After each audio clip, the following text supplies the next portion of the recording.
Yo, welcome back to my channel, my friends. So, my friends, if you got to study about vibrational theory and aero-elasticity, or rather, if you got to learn more about the principles of resonance, guys, which are basically reused, for the performance of the analytics, guys, when you require, guys, and the vibration theory and aero-elasticity, guys, then you have basically landed at the right place, guys. So, guys, in this particular channel, guys, I'm gonna potentially break down all the really difficult engineering concepts, guys, into potentially smaller, or rather potentially easier, or rather potentially compendious approaches, guys, and which I've personally formulated, guys, over my years of experience at the BMSc, Busane Namukunda Srinivasiya College of Engineering.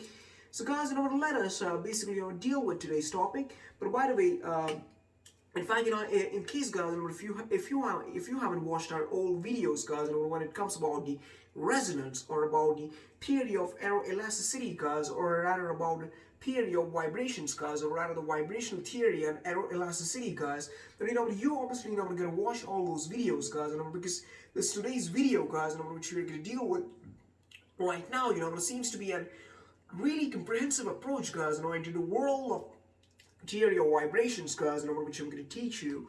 So, basically, guys, you will find a link down below, guys, link down below, into all of our previous videos, and link is appearing, guys, in the corner of the screen. Please do click it. So, okay, guys, in order to deal with the theory of vibrations, guys, let us basically, try to understand, guys, some of the concepts, guys, which we basically, did not study in the past, such as the resonance, or such as the time period. So, guys, what resonance and time period has got to do with all of those other characteristics which we have studied, guys. Characteristics such as the time, such as even frequency, such as the period, such as even the degrees of freedom, such as even the amplitude, and such as even the total frequency. So, guys, what resonance, guys, has to do is, guys, when the equalization is basically reached in the excitation, guys, when the equalization, guys, is basically reached in the excitation energy, guys, to the excitation energy to the equal, I'm sorry, resonances, guys, basically defined as the equalization, guys, between the total internal excitation energy, guys, with when it's equal, guys, with the period. So, guys, that is what resonance, guys, but that definition of resonance, guys, happens to be happens to be like seriously basic, guys. Like resonance, guys, all we got to study at this grade, guys, in VTA, or rather vibration theory and aero-elasticity, guys, has got multiple meanings, guys, and primitively, guys, but obviously, what we know, guys, and what happens to be of great concern, guys, in order to learn more about VTA. So, guys, let us, basically potentially break down that so-called topic of vibrational theory and aero-elasticity. Now, guys, as I've already, told you, is that vibration is, basically, defined as any sort of a motion, guys, which basically repeats itself, in equal and periodic, or rather equalized intervals of time. So, guys, when that so-called motion, guys, happens to have equal periods, or rather, happens to have the equal time zones, or rather time gaps, between its movement and stuff, guys, then it's tagline as the vibration, guys. And those were the things, which you got, those were the things, which we wanted to, in fact, define, guys, while learning vibration theory and aero-elasticity, guys, like, which were the resonance, the time period, even the frequency, even the amplitude, even the degrees of freedom, even the time. So, guys, let us deal with degrees of freedom first.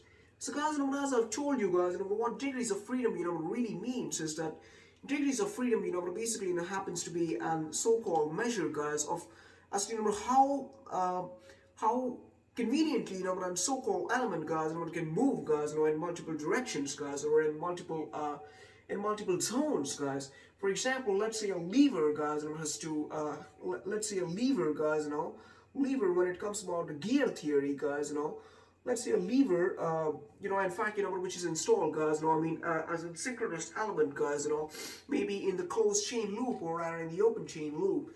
Let's say, that gear, guys, happens to be meshed. So, guys, the ability, with which that gear, guys, can move in different directions, or rather, can turn over to different sides, guys, is basically, defined by the degrees of freedom. Or, but if you gotta take into consideration, guys, and so-called GCB powerlifting crane, guys, then the aid assistance, guys, with which the header of that so-called crane, guys, the directions in which it can move, basically, maybe up or down or right or left or rather even forward and backward, guys, as some of the basic directions, which are, as I said, guys, which we know, guys. The ability with which that so-called header of that crane, guys, can move, guys, in different directions, guys, is basically marked by the degrees of freedom. So, guys, what degrees of freedom does is, guys, degrees of freedom, guys, basically defines the capability of a so-called element or rather a so-called object or rather a lever, guys, to move in different directions. While we gotta deal with amplitude, guys. Now, what amplitude, seriously means is, guys, amplitude is basically the displacement of a so-called particle, guys, from the initial position to the upper final position. So, guys, one so-called particle, guys, basically moves from its initial position, which is the main position, and while it goes upwards, guys, which is its final position, guys, and which is even potentially explained more, guys, about the theory of not just a theory, guys, but by basically classifying those ends, guys, as the nodes and the antinodes, or rather the crests and the troughs, guys, as I've already told you. So, guys, a node, guys, a node is basically just a mathematical denotion, guys, and the crest is the actual geometrical curve, or rather the geometrical figure, guys, which you basically find, guys, while studying the wave motion. So, guys, while we gotta study any wave, guys, let's say a harmonic wave, or let's say a sinusoidal wave, or any kind of wave, guys, basically, it has got some certain areas of relaxation, or certain areas of depressions, or certain areas of elevation. So, elevation and depression. So, guys, that elevation and depression, guys, it can be studied in an efficient manner, guys, with the assistance of an equilibrium line graph, guys, which is basically used in wave motion. So, guys, in the same way, guys, the crests and the troughs are basically the formations, guys, of the peak interval and the initial mean intervals, guys. So, which is basically an essential and sort of an essential prerequisite, guys, before studying, or rather while dealing with the vibrational theory and aero-elasticity. And guys, now what resonance means is, guys, that basically when it comes about resonating chamber and stuff, guys, the way in which it resonates, or rather the way in which it moves upwards, and, guys, while it has a change in the sound, guys, while we deal with the musical instruments, guys, then that so-called factor is remarked by resonance. And it's like, guys, now obviously, vibrational theory, or rather the vibrations, guys, I've got multiple applications, guys, when it comes about some of the daily examples, guys, which we on a regular basis, guys, which we see, guys. For example, a musician, guys, plucking the strings of a so-called guitar, or rather a percussion musical instrument, guys. Even the membrane, guys, the membrane, while it's basically, somersaulted, with the motion of your fingers of your hand, guys, the beats, or rather the music, which it creates, guys, is basically a resultant of that so-called vibration. So, guys, what you're basically hearing to is, guys, the noise of that string, the noise of those strings, guys, which are basically plucked, and which have got a great degree of motion, guys, or rather a great motion, which is basically known by oscillation. So, guys, what it happens is, guys, when that so-called string, guys, happens to move at a very hyperfine level, guys, forward behind, or rather back and forth, guys, and that is what is defined to be as a vibration. So, guys, the theory of oscillations, guys, is seriously essential, guys, to know as to how vibration takes place, or rather how those strings, guys, in fact moves. Basically, they are oscillating. And guys, while we deal with resonance, guys, we gotta take into consideration, guys, a resonating chamber, guys. Guys, what a resonating chamber means is, guys, that even, guys, in our mouth, or rather in our vocal cord and stuff, guys, I mean, the way in which, the sound is created, guys, that is because of those resonations, or that is because of that resonance, which is created, guys, in the vocal, in the oral box, guys, the oral box near our larynx, or rather our throat.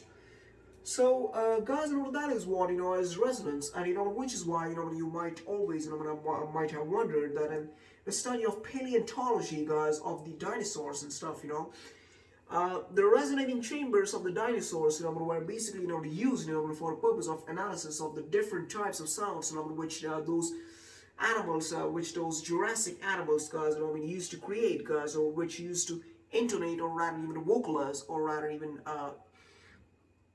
start intonating, guys, in a sort of a serenade. So, guys, that is why, the theory of resonance, or rather, that is why resonance was studied.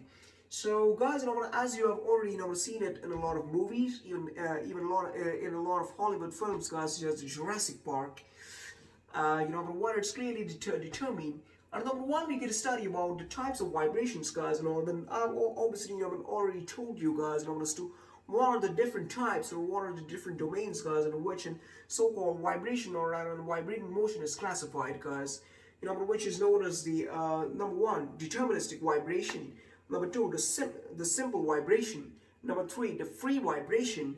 Number four, the forced vibration. Number five, the damped vibration. Number six, the undamped vibration. Number seven, the torsional vibration. And number eight, the transverse vibration. And number nine, the longitudinal vibrations. So, guys, these were basically, multiple types of vibrations, which we gotta study, guys, or rather, deal with, guys, while studying vibrational theory and aero-elasticity, and which basically, happens to be a discipline, guys, which is required, guys, for purpose of, fuselage testing, guys, or fuselage testing, such as know, guys, as to, which engineering materials, guys, suit what kind of an aircraft, guys. Like, while we gotta deal with a strategic reconnaissance aircraft, guys, now, obviously, they require a greater degree of strength, and a greater degree of hardness, or a greater degree of solidity, guys. And when it comes to solidity exhibited in that so-called element, or rather in that so-called material, guys. So, in order to basically know more about it, guys, or rather know about the elastic components of it, guys, we gotta study the theory of vibrations, or rather the science of aero-elasticity, or rather the vibration theory and aero-elasticity. And the other thing, which seems to be is that, guys, basically, depending on the classification of the aircraft, or classification of that so-called vehicle, depending on as to whether it's that a passenger vehicle, whether it's a commercial vehicle, whether is that a strategic reconnaissance aircraft, whether it's a military bomber, or rather, whether it's a vertical takeoff and lift aircraft, whichever sorts of aircrafts and whichever regimes, we gotta study, guys. Maybe in the subsonic regime, maybe in the transonic regime, maybe in the sonic regime, or maybe in the hypersonic and supersonic regime, guys. The so-called theory of vibrational analysis and the theory of aero-elasticity, guys, happens to be a fundamental approach, guys, while studying these things. And which is why, guys, the theory of vibrations and theory of aero-elasticity, guys, is crucial, guys, for the purpose of performing aeronautical engineering analysis, guys, while basically opting for constitution and fabrication of the aircrafts. And which is why, guys, obviously, vibration theory and aero-elasticity, guys, has emerged out as a great subject, guys, and attracting a lot of interest, guys, even in the pedagogic community. And the other thing, which I gotta tell you is, guys, that all those sorts of vibrations, whichsoever we classified, or rather, whichsoever we dealt with, guys, also, have those multiple characterizations, guys, which I've already told you, guys, such as about the amplitude, such as the time period, such as the frequency, such as even the so-called degrees of freedom, and such as even the period. So guys, these were all the characterizations, guys, which are crucially required, guys, for the study of vibrational theory and aero-elasticity. So guys, some of the updates, guys, about the vibrational theory and aero-elasticity, guys. Now, in order to, basically receive more updates, guys, from me on my channel and stuff, guys, please do subscribe to our channel, and guys, please do hit the bell icon, guys, in order to basically, get more updates, guys, about these things in the engineering world. And by the way, this is me, your aspiring gynecologist, aspiring relationship counselor and travel logger, Master Chintamani. I'm signing off right now, and guys, I'll obviously, be back, with great concepts and great subjects, guys, of engineering interests, guys. So for more updates, please do subscribe to my channel, and if you have not hit that bell icon, guys, please do hit it, guys, And in case if you have not watched our previous lectures, guys, on the finite element analysis, and even on the vibrational theory and aero-elasticity, the beginning lectures I was talking about, and even about the tissue engineering and regenerative medicine and town planning, and even railway engineering, or even about disaster management and calamities reduction and stuff, guys, please subscribe to my channel, and see you guys, and have a great day. Bye bye.